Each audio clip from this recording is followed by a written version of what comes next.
गुल और फराद काराबे ने अपना हनीमून एफिल टावर से शहर का नजारा करते हुए शुरू किया।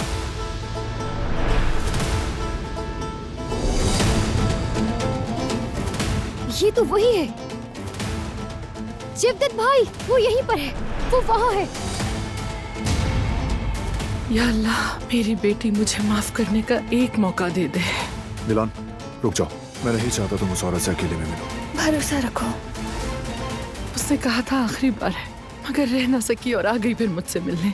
अपना सामान समेटें, फौरन यहाँ से निकल जाएं। गले लगा सकती हूँ क्या मैं तुम्हें? प्लीज गाड़ी रोके, मेरी मदद करें, उन्होंने मुझे इग्नोर किया हुआ है। मालूम था मुझे, मालूम था। तुर्क उस जगह पर नहीं है। बारान काराबे ने आखिरी लम्हे पर उसकी जगह बदल दी। जा रहे हैं हम लोग, वक्त बहुत कम है। बताओ कि अब भी तुम उस औरत को क्यों बचा रही हो? कह दो अब तो। वो मेरी अम्मी है, अम्मी है।